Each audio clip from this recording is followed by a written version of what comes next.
स्वागत है आपका एग्ज़ाम मिस्ट्री 24 यूट्यूब चैनल पर। दोस्तों आज हम आपको सीटेट जुलाई 2024 के लिए पर्यावरण की पेडागोजी कराएंगे और इस एक वीडियो में ही हम आपको समझा देंगे कि किस प्रकार से आपको पेडागोजी के प्रश्न जो 15 प्रश्न आते हैं। कितने प्रश्न आते हैं आपके पेपर में? 15 प्रश्न आते हैं पेडागोजी के, 15 क्वेश्चन। ठीक है, 15 क्वेश्चन जो आते हैं 15 नंबर के होते हैं।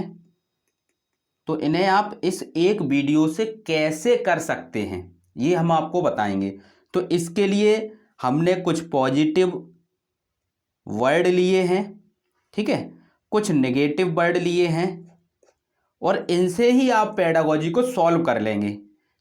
इसके साथ ही हम आपको जो प्रीवियस ईयर पेपर है उसको भी सॉल्व करके दिखाएंगे कि किस प्रकार से इन पॉइंटों से आप पेपर को हल करेंगे। पेडागोजी के लिए आपको ज़्यादा कंटेंट देखने की ज़रूरत नहीं होती है, आपको चाहिए प्रैक्टिस। तो प्रैक्टिस आपको प्रीवियस ईयर पेपर से करनी है। पहले समझते हैं पेडागोजी के कुछ पॉजिटिव जो आपके वर्ड हैं उन्हें समझ लेते हैं। पहले थोड़ा हम आपको समझा देते हैं। आपको क्या करना है, बच्चों के अंदर पर्यावरण से संबंधित क्या करना है, उन्हें जागरूक करना है, पर्यावरण के प्रति जागरूक करना है। पर्यावरण से संबंधित सकारात्मक विचार उनके माइंड में डालने हैं। ठीक है, तो ये काम करना है। तो उन्हें क्या है, पर्यावरण से संबंधित यानी पर्यावरण से क्या हानियां होती हैं, पर्यावरण से क्या लाभ होते हैं, समझ रहे हैं ना। कहने का मतलब ये है कि पर्यावरण से क्या लाभ हैं ये बताएंगे। यदि वनों को काटा जाएगा, पेड़ पौधों को काटा जाएगा तो क्या हानियां होंगी ये बताएंगे। ठीक है, यानी हम पर्यावरण से उनका लगाव करेंगे, यानी पर्यावरण से उन्हें जोड़ेंगे। अब समझते हैं पॉइंट को थोड़ा। तो प्रकृति से संबंधित आपके जो प्रश्न में जो ऑप्शन होंगे, जो प्रकृति से संबंधित तथ्य उनमें दिए होंगे, प्रकृति से संबंधित सकारात्मक तथ्य होने चाहिए। समझ रहे हैं ना।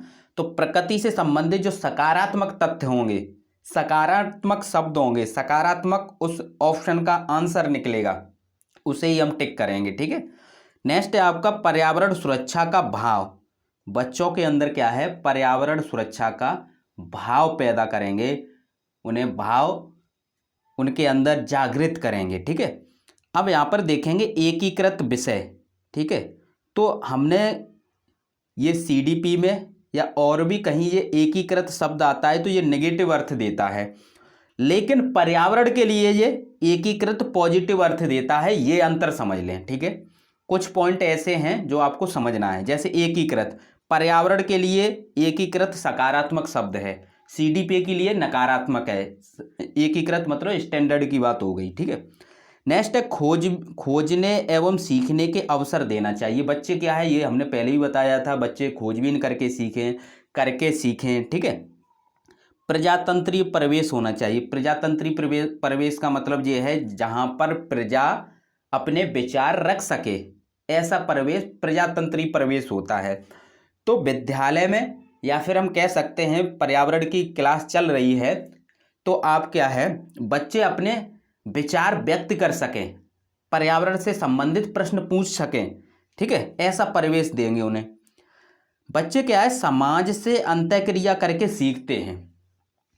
अगर बच्चे समाज में बैठेंगे तो समाज से क्या है, अंतःक्रिया करके वो सामाजिक गुण उनके अंदर आते हैं। बच्चे क्या है, सहपाठियों के साथ क्लास में बैठते हैं तो उनसे भी उन्हें सीखने को मिलता है। ठीक है, सहपाठियों से भी उन्हें क्या है, सहयोग की भावना। जब समूह में रहते हैं, सहपाठी क्या है, समूह में रहेंगे, 2-3 सहपाठी होंगे तो कम से कम समूह में रहेंगे। तो समूह में रहेंगे तो वहाँ पर क्या है, सहयोग की भावना होगी उनके अंदर, बच्चों के अंदर सहयोग की भावना जागृत होगी, ये ध्यान रखना। ठीक है, तो बच्चे क्या है, सहपाठियों के साथ रहकर भी सीखते हैं। क्षेत्र भ्रमण, पर्यावरण के लिए क्या करना चाहिए, क्षेत्र भ्रमण या शैक्षिक भ्रमण कराया जाना चाहिए। आप पर्यावरण से संबंधित कोई भी पेड़ पौधे या उनको कहीं दिखा लाएंगे तो उससे अच्छा समझ में आएगा उनको, ठीक है। तो क्षेत्र भ्रमण या शैक्षिक भ्रमण उसे ही बोलते हैं। कोई भी टॉपिक है आपका बुक में और आप बच्चों को पढ़ा रहे हैं, ठीक है, पर्यावरण से संबंधित है, तो उसे आप दिखा लाएंगे तो उनको अच्छे से समझ में आएगा, उनके सामने होगा वो दृश्य, ठीक है। प्रकृति की खोज, वो क्या करें, खोजबीन करके सीखें, ठीक है। वातावरण प्रदान करें, उन्हें क्या है, वातावरण प्रदान करें, अवसर दें, ये सभी जो आपके टैग वर्ड हैं वो सकारात्मक अर्थ देते हैं। अधिगम को बाहरी जीवन से जोड़ेंगे, बाहरी जीवन से यानी बच्चा जो है घर पे रहता है ज़्यादातर, तो आपने देखा है विद्यालय तो कुछ घंटों के लिए जाता है, तो ज़्यादातर जो क्रियाकलाप करता है वो घर पर करता है, परिवार में करता है, समाज में करता है, यानी विद्यालय से बाहर ही करता है। तो उसको जब रूटीन वाली चीज़ है उसकी जो विद्यालय के बाहर वो करता है, तो यदि उसको अधिगम हम कुछ भी सिखा रहे हैं तो उसको विद्यालय के बाहर से जोड़ेंगे तो उसे समझ में आएगा, ठीक है। यानी उसकी मातृभाषा का प्रयोग करते हुए उसके जो बाहरी जीवन है उससे जोड़ेंगे तो बच्चे को अच्छे से समझ में आएगा। प्रदर्शनी आयोजित करेंगे, जो प्रदर्शनी वगैरह होती हैं उसमें क्या होता है, उसमें बच्चा देखकर पर्यावरण से संबंधित चीज़ें सीखेगा, या और भी प्रदर्शनी कोई है तो उससे देखकर वो सीखेगा। बहुसंवेदनीय सामग्री, यानी बहुसंवेदनीय सामग्री यानी दृश्य श्रव्य सामग्री। दृश्य श्रव्य सामग्री का मतलब ये है कि उसमें जैसे हम कह सकते हैं वीडियो आप देखते हो तो उसमें क्या है, चित्र भी दिखाई देते हैं और आपको आवाज़ भी सुनाई देती है, यानी दृश्य भी है और श्रव्य भी है, ठीक है। हस्तपरक अनुभव, कैसा अनुभव होना चाहिए, हस्तपरक, यानी जब कोई हाथ से करके सीखेगा तो वो अनुभव स्थायी होता है, ठीक है। छात्र क्रियाशील रहने चाहिए, छात्रों को प्रोत्साहन या प्रोत्साहित करना चाहिए, ठीक है।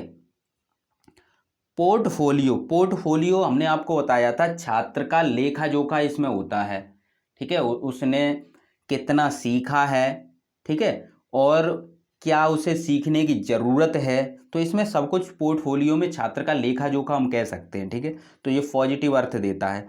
बच्चे का क्या है, सृजनात्मक विकास करेंगे, बच्चे का सृजनात्मक विकास करेंगे, या फिर हम कह सकते हैं रचनात्मक कौशल, रचनात्मक कौशल का भी विकास करेंगे, ठीक है। नेक्स्ट है आपके बच्चों की जो दृष्टिकोण का सम्मान करेंगे, बच्चों की जो दृष्टिकोण होती है उसका सम्मान करेंगे, ठीक है। यदि बच्चा क्लास में कुछ बता रहा है तो उसको सुनेंगे, हो सकता है वो कुछ गलत बता रहा हो, लेकिन जब वो बोलेगा ही नहीं तो सीखेगा भी नहीं, ठीक है। तो कम से कम उसका जो दृष्टिकोण है उसका सम्मान तो करो। अगर उसका सम्मान करोगे तो वो नेक्स्ट फिर चीज़ें सीख कर आपको बताएगा। यदि उसको डांट देंगे तो वो दोबारा आपसे पूछेगा ही नहीं, यानी शिक्षक से पूछेगा ही नहीं। प्रकृति की खोज, परियोजना कार्य, ठीक है। विविधता का सम्मान करेंगे, विविधता का मतलब ये है कि छात्रों को हो सकता है दो भाषाएं आती हों तो उसका सम्मान करेंगे, ठीक है। भाषा और संस्कृति का सम्मान करेंगे ये कह सकते हैं, ठीक है। रचनात्मक कौशल, रचनात्मक कौशल का विकास करेंगे, बच्चों के रचनात्मक कौशल का विकास करेंगे। और ज्ञात से अज्ञात की ओर जो सूत्र होता है उससे बच्चों को सिखाएंगे। जो छोटे बच्चे हैं यदि ज्ञात से उसे जो ज्ञात है, जैसे उसे गिनती याद है, ठीक है, अब उसे क्या करेंगे, जोड़ सिखाएंगे। अब पता पड़ा उसे गिनती ही नहीं आती तो जोड़ना कैसे सीखेगा, तो ज्ञात से अज्ञात की ओर जो आपका सिद्धांत है उससे बच्चों को सिखाएंगे, ठीक है। परियोजना कार्य, परियोजना कहने का मतलब ये है यदि कोई छात्र प्रैक्टिकल करके सीखेगा तो उसे वो उसके दिमाग में स्थायी रूप से रहेगा और वो सही से भी सीख जाएगा। ये सभी सकारात्मक अर्थ देने वाले हैं, ठीक है। अब नकारात्मक अर्थ में क्या है कि पर्यावरण हानि से संबंधित तथ्य हों, ठीक है। जिस ऑप्शन में ऐसा आपको लग रहा है कि इस ऑप्शन से क्या है, पर्यावरण की हानि हो रही है, यदि ऑप्शन में कहीं दिया है कि वनों की कटाई करनी चाहिए तो गलत चीज़ है ना, ठीक है। व्याख्यान, किसी भी ऑप्शन में यदि व्याख्यान दिया है, शिक्षक व्याख्यान कर रहा है या कोई भी व्याख्यान कर रहा है या व्याख्यान को प्रोत्साहित किया जा रहा है तो गलत चीज़ है। एक चीज़ और हम आपको बता दें, जैसे हमने कहा प्रोत्साहन करना, प्रेरित करना, तो बच्चे को प्रेरित करना है सही काम के लिए। ऐसा नहीं कि सर ने बता दिया कि प्रेरित करना, प्रोत्साहित करना ये सभी सकारात्मक अर्थ हैं देते हैं, क्योंकि सीडीपी में जो पॉइंट कराए हैं वो सभी में लागू होते हैं। ठीक है, जो सीडीपी के पॉइंट हैं, टैग वर्ड हैं, वो सभी विषय में लागू होते हैं। अब भाषा में, पर्यावरण में, गणित में कुछ एक्स्ट्रा पॉइंट हैं वो अलग से कराए जाते हैं। तो हमने आपको ये बताया कि कोई भी काम है, सही काम को प्रोत्साहित करेंगे, गलत काम को प्रोत्साहित नहीं करेंगे, ये भी हमें देखना है। ठीक है, भाषण देना ये भी नेगेटिव अर्थ देता है। वैज्ञानिक शब्दावली या उच्च शब्दावली का प्रयोग करना ये भी गलत अर्थ देता है, यानी नेगेटिव अर्थ देता है। याद करना, रटना, ग्रेडिंग, रैंकिंग ये भी सभी क्या है, नकारात्मक शब्द हैं, यानी ये नकारात्मक शब्द हैं और ये सभी क्या है, नहीं करने चाहिए। उच्च कक्षाओं के लिए प्रेरित या तैयार करना, यानी बच्चों को क्या है, उच्च कक्षाओं के लिए प्रेरित नहीं करना चाहिए। ठीक है, ये गलत चीज़ है। अनुशासन की बात नहीं करेंगे। यदि आप अनुशासन की बात करेंगे तो बच्चे सीखेंगे ही नहीं, क्योंकि वो अध्यापक से पूछेंगे ही नहीं। जब अनुशासन होगा तो बच्चे क्या है, जहां पर क्लास में अनुशासन की बात होगी वहां पर बच्चे क्या है, डर के मारे अध्यापक से कुछ पूछेंगे ही नहीं। कंटेस्ट करना, भेदभाव, केवल ही, सिर्फ, मात्र, ये सभी क्या है, नेगेटिव अर्थ देते हैं। सीमित या कोई चीज का सीमित अर्थ है तो वो क्या है, नेगेटिव अर्थ देगा।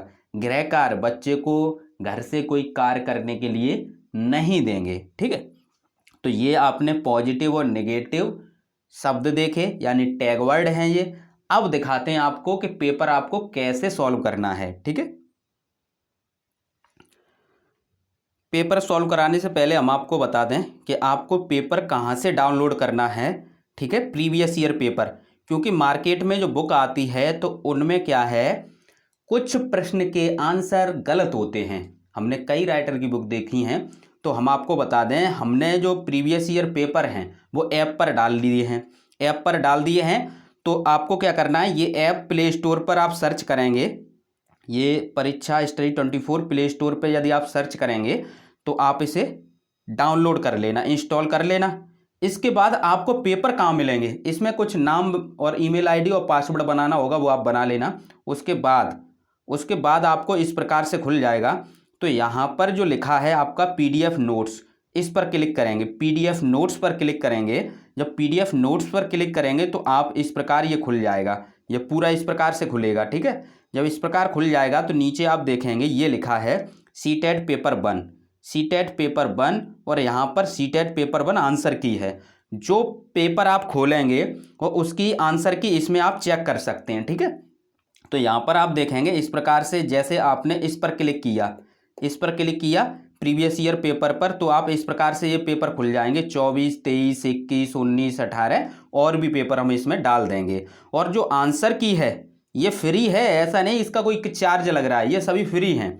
ठीक है, नहीं तो बहुत से छात्र ये सोचें इसका कोई चार्ज लग रहा है, वो फ्री है। और यहाँ पर जो आंसर की इसमें डली है वो सीटेट ने जो ऑफिशियल आंसर की दी है वही है। ठीक है, तो इससे क्या है, आपको कोई दिक्कत नहीं होगी। ठीक है, तो इस प्रकार आप परीक्षा स्टडी 24 जो ऐप है उसे जरूर डाउनलोड कर लें। अब समझते हैं पेपर। ये आपका पेपर है 61 से 75 तक ये आपके कंटेंट के प्रश्न होते हैं। ठीक है, उसके बाद 76 से पेडागॉजी, कंटेंट भी हम कराएंगे, कंटेंट भी हम आपको करा देंगे। ठीक है, समझ लेते हैं।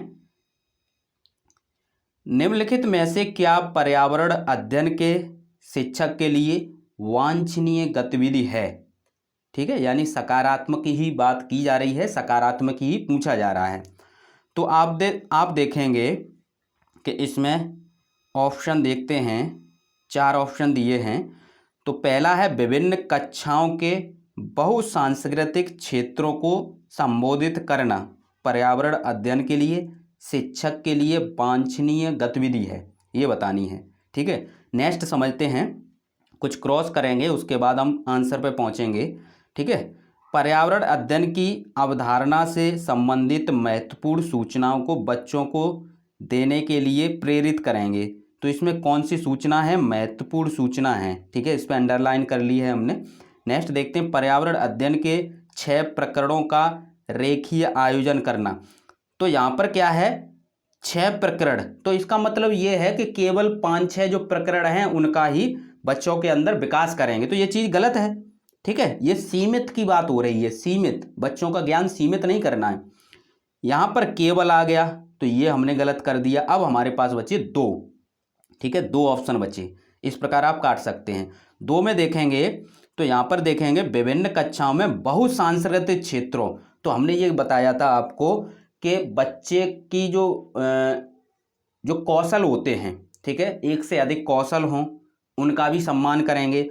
तो अध्यापक को भी क्या है? बहुसांस्कृतिक क्षेत्रों में संबोधित करना चाहिए बच्चों को। तो ये सही हो जाएगा। इस प्रकार आप इसे सही कर सकते हैं। ठीक है, तो यहाँ पर क्या है दूसरे वाले में कि पर्यावरण अध्ययन की अवधारणा से संबंधित महत्वपूर्ण सूचनाओं को बच्चों को देने के लिए प्रेरित करना चाहिए। केवल यहाँ पर ऐसा भाव निकल रहा है, केवल का भाव निकल रहा है। ठीक है, महत्वपूर्ण सूचनाओं को कहने का मतलब ये केवल महत्वपूर्ण सूचनाओं को। ठीक है, तो यहाँ पर इसलिए ये गलत हो जाएगा।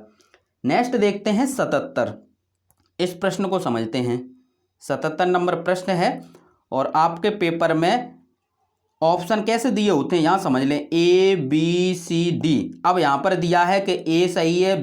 पहले वाले में क्या है? आपको गोला रंगना है, पहला, दूसरा, तीसरा, चौथा। यहाँ पर ये हैं आपके ऑप्शन दिए हैं 4। अब यहाँ पर क्या है कि पहला सही है, दूसरा सही है या तीसरा सही, यानी A सही है, B सही है या C सही है।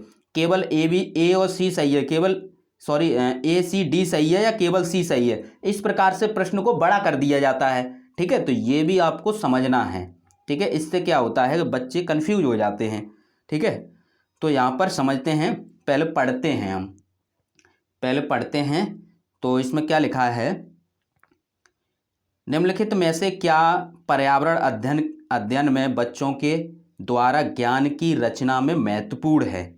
ठीक है, तो पहला क्या है? सक्रिय भागीदारी। बिल्कुल सही बात। बच्चे को क्या है? सक्रिय रखेंगे और उसको सक्रिय भागीदारी होनी चाहिए। ठीक है, जो भी कार्य करे उसमें बच्चे के समुदाय के सदस्य, बच्चों के समुदाय के सदस्य क्या पूछ रहा है? पर्यावरण अध्ययन में बच्चों के द्वारा ज्ञान की रचना में महत्वपूर्ण है। ठीक है, अगर बच्चे किसी कार्य में सक्रिय भाग लेंगे तो उनके अंदर ज्ञान उत्पन्न होगा। समुदाय भी ज्ञान का एक साधन है। पर्यावरण अध्ययन की पाठ्य पुस्तकें, ये भी ज्ञान का अध्ययन है। ज्ञान उसकी वृद्धि होगी, ज्ञान में वृद्धि होगी। पर्यावरण से संबंधित हम पेडागोजी कर रहे हैं तो ये सही है। पुस्तकें, इसमें कोई बाउंडेशन तो है नहीं कि ये वाला टॉपिक करना, ये वाला नहीं करना। पुस्तकें हैं तो पूरी पढ़ो। नेक्स्ट क्या है? पर्यावरण अध्ययन की पाठ्य पुस्तकों में दी गए व्याख्या, वो हमने ये बताया था, व्याख्या यहीं कहीं आ जाए, व्याख्या कहीं भी आए तो ये गलत अर्थ देता है। तो ABC किस ऑप्शन में है? पहले वाले ऑप्शन में है। तो आप गोला क्या रंगेंगे? पहला वाला गोला रंगेंगे। ठीक है, आपके उस पेपर में ऐसे करके 4 गोले होंगे। ठीक है, तो उसमें क्या है? पहला, दूसरा, तीसरा, इनमें नंबर लिखे होते हैं, पहला, दूसरा, तीसरा, चौथा। तो आपको पहला गोला कलर करना है इस प्रकार से। ठीक है, ये भी हमने समझा दिया। नेक्स्ट प्रश्न है 78 प्रश्न। 78 प्रश्न को समझते हैं। ये भी हमें लग रहा है बड़ा कर दिया है ABCD डाल के, लेकिन कोई बात नहीं, पेपर तो पेपर है, कठिन तो उन्हें बनाना ही है। और एक चीज़ और हम आपको बता दें, इसी प्रकार से अब जो 25 में पेपर आएगा 2025 में, वो कठिन बनाएंगे। जैसे यहाँ पर देख रहे हो ये कठिन बना रहे हैं, इसी प्रकार हो सकता है क्वेश्चन को भी थोड़ा हार्ड कर दें। सिलेबस से चेंज नहीं करेंगे तो क्वेश्चन को हार्ड तो चेंज कर ही देंगे, क्योंकि ये वो 2025 में CTET का नाम चेंज कर रहे हैं तो वो चेंज कर सकते हैं। ठीक है, समझते हैं बच्चों को पर्यावरण अध्ययन सीखने में प्रभावशाली तरीके से जोड़ा जा सकता है। किस तरीके से जोड़ा जा सकता है? तो यहाँ पर आप देखेंगे पहला क्या दिया है? वृत्तांत। आपको नहीं समझ में आ रहा है तो कोई बात नहीं। कहानियाँ बच्चों को पसंद है, कहानी के माध्यम से आप पर्यावरण की शिक्षा दे सकते हैं। वृत्तांत अभी हमने छोड़ दिया है। आगे समझते हैं। शिक्षक के द्वारा अवधारणाओं की प्रभावशाली व्याख्या, और जहाँ कहीं व्याख्या है वो गलत है। शिक्षक के द्वारा अवधारणाओं का प्रभावशाली प्रदर्शन और व्याख्या, जहाँ व्याख्या है वो गलत है। तो हमारे पास दो ऑप्शन बचे हैं, ए और बी।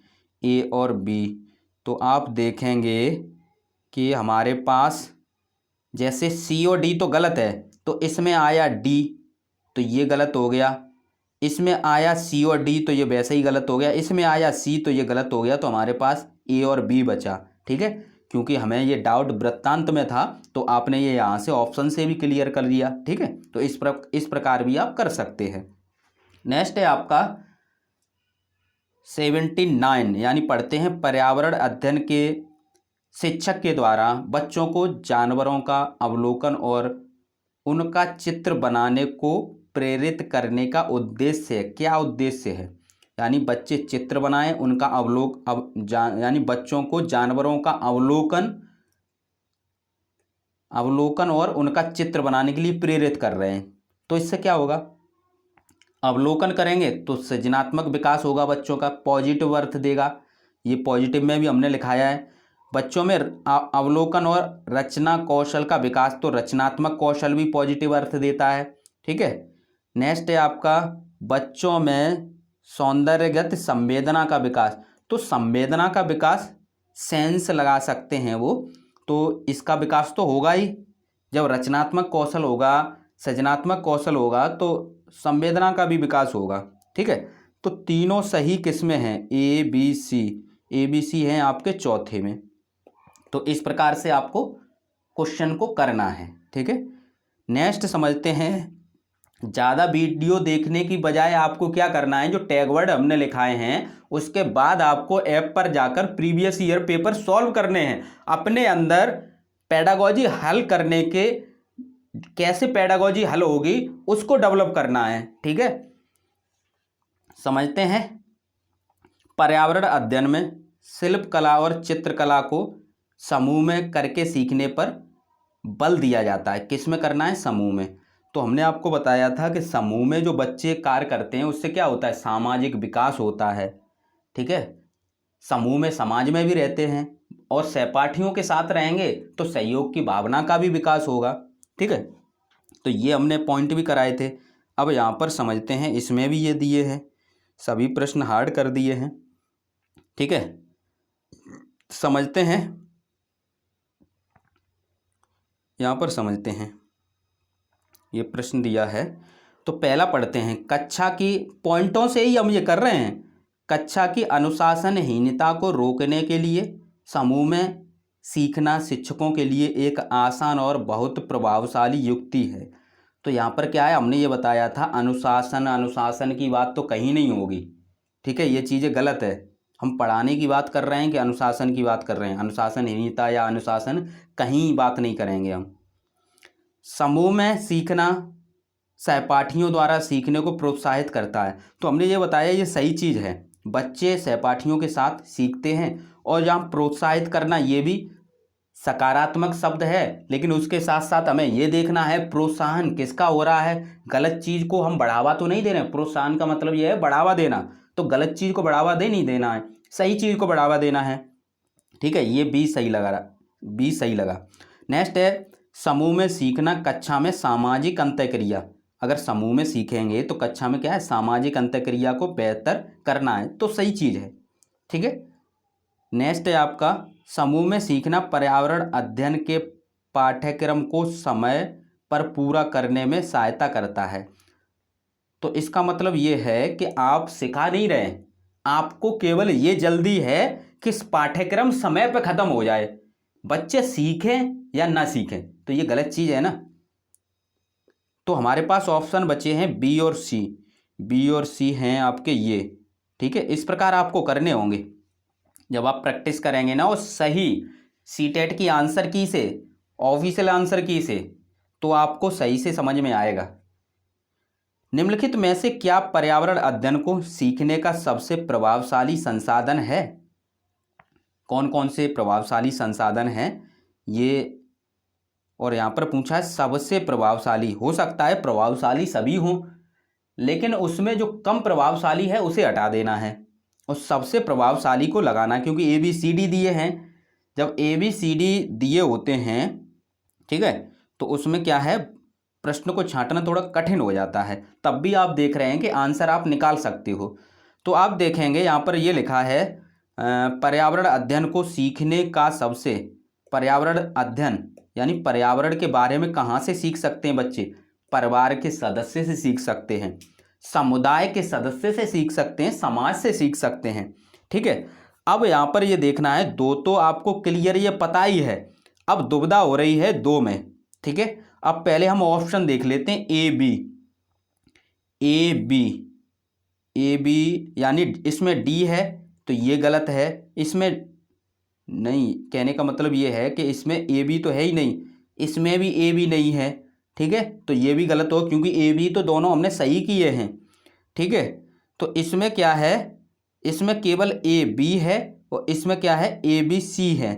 अब हमारे पास दो ऑप्शन बचते हैं, तो इसका मतलब ये है, एक बार हमें इन दोनों को और सही से देखना चाहिए। तो परिवार के सदस्य, समुदाय के सदस्य, समाचार पत्र, कक्षा। तो आप देख रहे हैं कि परिवार के सदस्य, समुदाय के सदस्य और समाचार पत्र, तो समाचार पत्र में भी समुदाय या समाज से संबंधित जो लोग होते हैं वो पर्यावरण के तथ्य रखते हैं, तो वो आपको यहाँ से मिल गए, वही चीज़ यहाँ से मिल जाएगी समाचार पत्र में, तो इसे हम ले सकते हैं। ठीक है, इसे हम क्या कर सकते हैं, ले सकते हैं। हालांकि कक्षा से भी मिलता है, लेकिन इतना नहीं, इतना नहीं, क्योंकि हमने आपको बताया था कि बच्चों को क्या है, बाहर, कक्षा के बाहर के जीवन से जोड़ना है, तो कक्षा में इतना प्रभावशाली नहीं हो सकता। ठीक है, तो इसलिए हमने ये क्रॉस कर दिया, A B C, A B C. तो आपका ये ऑप्शन नंबर तीसरा सही हो जाएगा। ठीक है, चारों, इसमें कोई ऑप्शन ही नहीं है तो चारों सही होंगे ही नहीं। ठीक है, तो ये चीज़ तो कन्फर्म थी। ठीक है, नेक्स्ट प्रश्न है आपका, निम्नलिखित सीखने के कौन से, ये है आपका 82 नंबर। ठीक है, निम्नलिखित सीखने के कौन से सिद्धांत का पर्यावरण अध्ययन में अनुसरण होता है?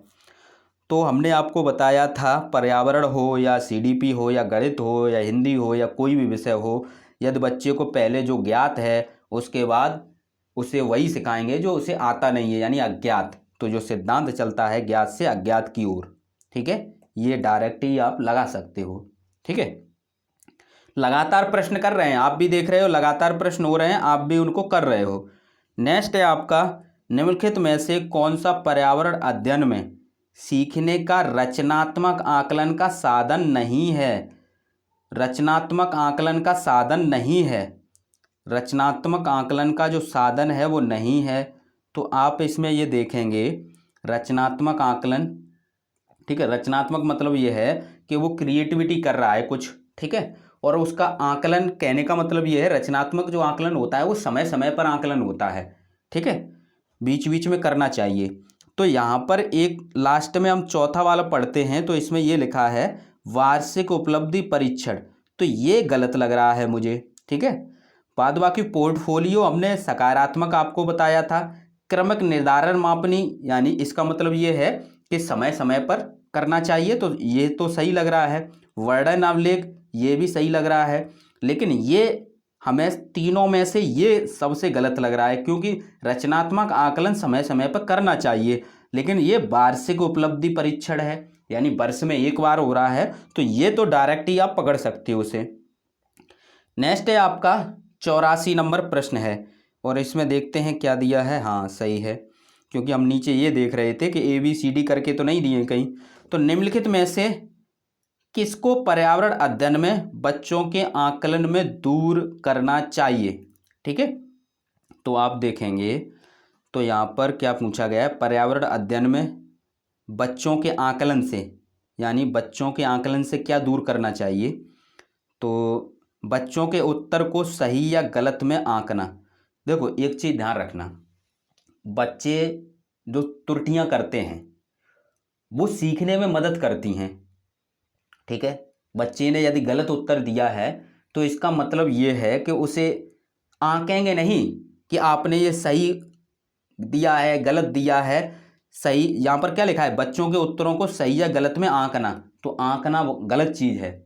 जब आपको पता है कि त्रुटियां बच्चे करेंगे तभी तो वो सीखेंगे, तो ये सबसे यहाँ पर पूछा गया है निम्नलिखित में से किसको पर्यावरण अध्ययन में बच्चों के आकलन से दूर रखेंगे।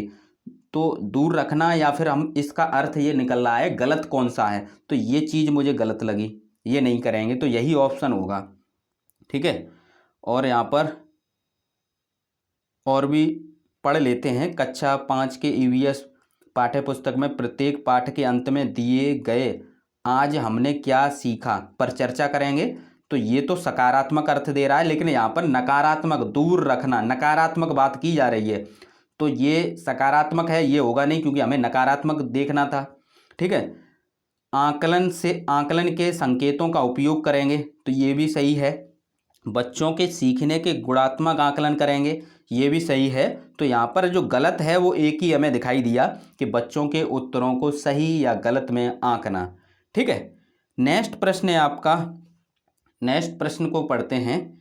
नेक्स्ट प्रश्न में देखते हैं ABCD नहीं है। ठीक है, तो यहाँ पर देखते हैं कक्षा 5 की शिक्षिका एक क्रियाकलाप का संचालन करती है जिसमें वह कक्षा के बच्चों से फर्श पर चीनी के कुछ दाने डालने को कहती है और उनको चींटियों के आने का इंतजार करने को कहती है। यानी कुछ दाने डाल दिए, बच्चों से कहती है कुछ दाने डाल दो, चींटियाँ आएंगी, उनका इंतजार करो, तो इंतजार करना है उन्हें।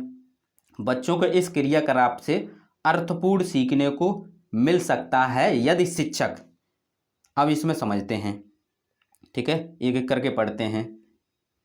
बच्चे को क्रियाकलाप का अवलोकन करने को प्रेरित करती है। ठीक है, ये भी सही लग रहा है। दूसरा, बच्चों को अपने अनुभव साझा करने को प्रेरित करती है। नेक्स्ट पढ़ते हैं। बच्चों को क्रियाकलाप का अवलोकन, अनुभव साझा, देखो यहाँ पर क्या दिया था, क्रियाकलाप, तो हमने ये कहा था ये भी सही लग रहा है। अनुभव साझा, ये भी सही लग रहा है। और तीसरे में क्या कह दिया है, बच्चों को क्रियाकलाप, यानी दोनों को ही मिक्स कर दिया है, और उस पर चर्चा करने को प्रेरित करती है, यानी उस पर चर्चा भी करनी है। यहाँ पर चौथे में क्या दिया है, बच्चों को क्रियाकलाप से संबंधित प्रश्नों को घर से करने के लिए प्रेरित करें। नहीं, घर से करने के लिए नहीं, घर का मतलब ये हो गया गृह कार्य देना, तो ये गलत है। अब यहाँ पर हम आपको ये एक चीज़ और बता दें। ठीक है, आपने देखा कि यहाँ पर भी ये सकारात्मक अर्थ दे रहा है, ये भी सकारात्मक अर्थ दे रहा है, लेकिन जिस ऑप्शन में सकारात्मक शब्द ज़्यादा होंगे वही ऑप्शन सही होगा। ठीक है, इस प्रकार से आपको ये चीज़ ध्यान रखना है, जिस प्रश्न में अधिक सकारात्मक शब्द होंगे वही आपका सही होगा। एक चीज़ ये भी आपने सीखी। ठीक है, नेक्स्ट प्रश्न ये कंटेंट से पूछा है, लेकिन आप इसे कर भी सकते हो, ये पेडागोजी से नहीं है, लेकिन हम करा देते हैं एक बार। नीचे दी गई सूची पर विचार कीजिए, इस प्रकार से कंटेंट से प्रश्न आएंगे। अब यहाँ पर देखते हैं, कछुआ, घड़ियाल यहाँ पर दिया है, कौवा, बतख, मछली, इन सूची में निम्न में से कौन एक दूसरे से भिन्न है, कौन अलग है। आप कैसे देखेंगे, मछली जल की रानी है, जल में रहती है। ठीक है, घड़ियाल भी जल में रहता है, कछुआ भी जल में भी रहता है, थल में भी रहता है, लेकिन जल में रहता तो है, लेकिन ये अलग है। इस प्रकार से ये कंटेंट का प्रश्न है। ठीक है, लेकिन थोड़ा हम आपको अपने नोट्स भी दिखा देते हैं जो आपको हम पढ़ाने वाले हैं। लगातार प्रश्न करा रहे हैं और आप देखेंगे 87 नंबर जो प्रश्न है। ठीक है, और पहला ही जो टॉपिक हमने बनाया है वो यही है। ठीक है, अब देखते हैं,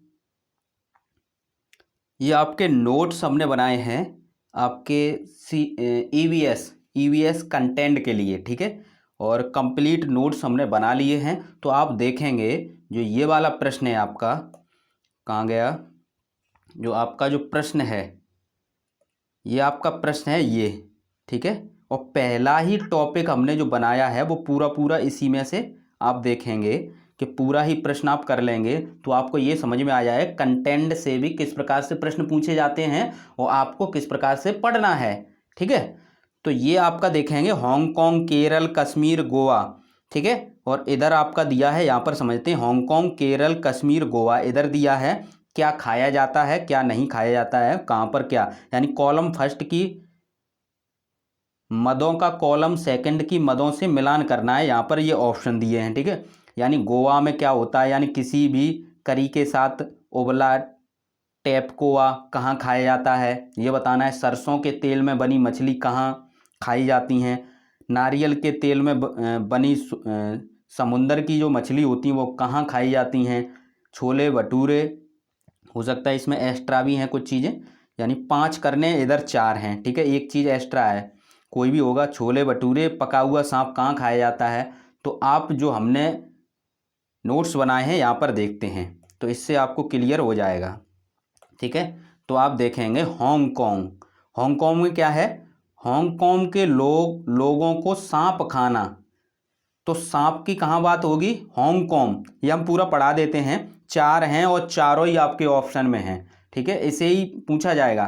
तो हांगकांग के लोगों को सांप खाना बहुत पसंद है। होटल में इसे लिंग हू फैन के नाम से जाना जाता है। लिंग हू फैन सांप के मांस से बनाया जाने वाला पकवान है, ठीक है। तो यहाँ से आपको ये पता पड़ गया कि हांगकांग में क्या है, सांप खाए जाते हैं।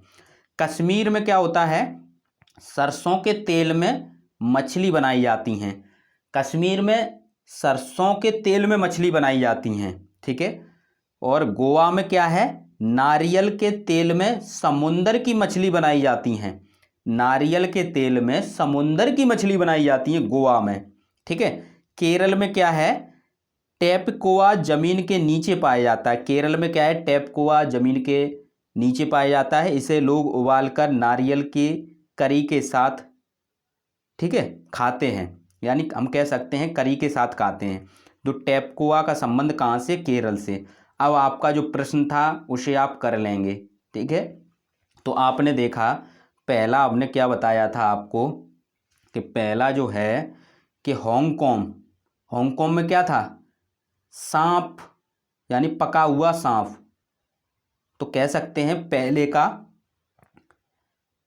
का क्या है, पहले का 5वां। केरल में क्या बताया था जो लास्ट में था, टेपकोआ, ठीक है, टेपकोआ था। तो यानी हम मिलान करें तो पहले का, सॉरी गलत हो गया, यहाँ पर देखते हैं,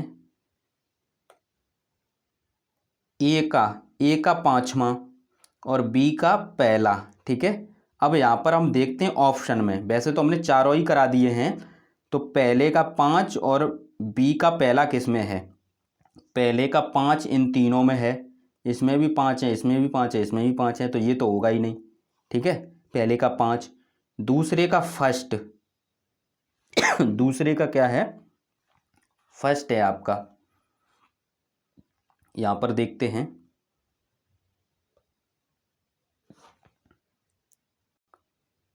तो इस प्रकार आप देखेंगे यहाँ पर ए का 5वां और बी का फर्स्ट, और बी का फर्स्ट ये मिल रहा है हमें।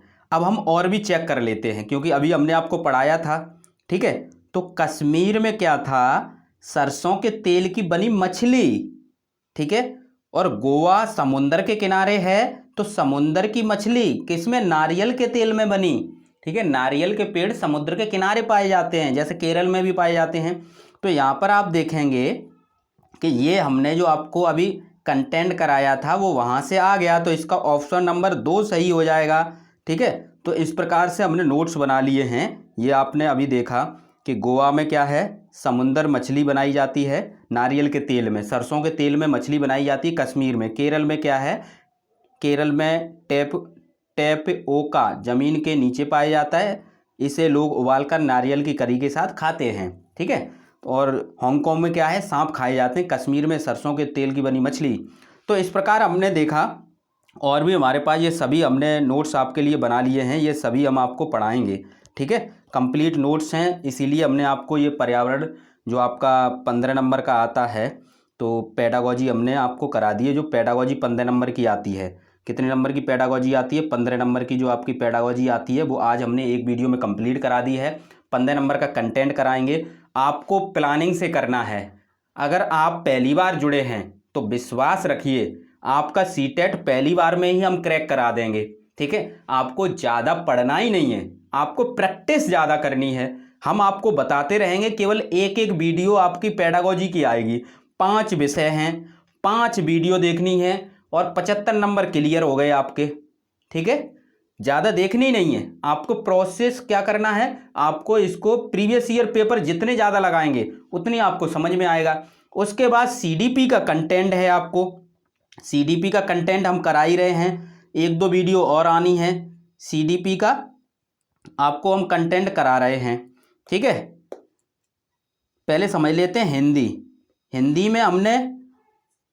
में आपको क्या करना है, पेडागोजी सभी की हम करा ही देंगे, हिंदी में आपको करना है और संस्कृत में भी आपको करना है। संस्कृत में क्या है आपको करना है, क्या पैराग्राफ, 2 पैराग्राफ हैं आपके, इसको आपको हल करना है। इसमें भी 2 पैराग्राफ हैं, ठीक है। तो अगर हम एक वीडियो इसकी बना दें, किसकी, एक वीडियो बना दें पेडागोजी की, ठीक है, और एक वीडियो इसकी पेडागोजी की आपको मिल जाए, तो ये 2 विषय बहुत कम वीडियो में कंप्लीट हो जाएंगे। अभ्यास आपको करना है, ठीक है। कंटेंट के प्रश्न आपको सेम टू सेम मिलेंगे, लेकिन पेडागोजी के नहीं मिलेंगे, पेडागोजी आपको सॉल्व भी करनी पड़ेगी, ठीक है। सीडीपी की पेडागोजी आपको हमने करा दी है, कंटेंट हम करा रहे हैं। इसी प्रकार से ईवीएस की आज पेडागोजी हो गई, ईवीएस का कंटेंट हम करा देंगे। इसी प्रकार से मैथ की जो पेडागोजी होगी वो करा देंगे, संस्कृत की पेडागोजी करा देंगे, ठीक है। और इसके बाद जो कंटेंट बचेगा मैथ का, तो हम ये 3 कंटेंट आपको कराएंगे, एक एक आपकी सभी की पेडागोजी की वीडियो आएगी, उसके बाद ये 3 कंटेंट हम कराएंगे आपको, ठीक है। और जिसमें आपको सीडीपी के कंटेंट हम करा रहे हैं और कुछ रह गए हैं वो भी करा देंगे, और इसके बाद ईवीएस और मैथ चलाएंगे, ठीक है। तो वीडियो कम होंगी लेकिन उनके अंदर मटेरियल बहुत होगा। प्लानिंग से यदि आप पढ़ेंगे, यदि प्लानिंग से आप कोई काम करेंगे तो वो सफल होंगे। तो हमारे तरीके से आप करेंगे तो आप ज़रूर सफल होंगे, और कम वीडियो में आप पर लोड भी कम रहेगा। और आपको क्या है, पेपर कैसे, ऐसा नहीं है कि हम बोल के चले जाते हैं, आपको साथ ही साथ कंटेंट या कुछ भी कराते हैं, प्रीवियस ईयर पेपर सॉल्व कराते हैं लास्ट में। इससे आपको थोड़ा विश्वास रहे कि ऐसे पेपर सॉल्व करना है, ठीक है। थैंक यू दोस्तों।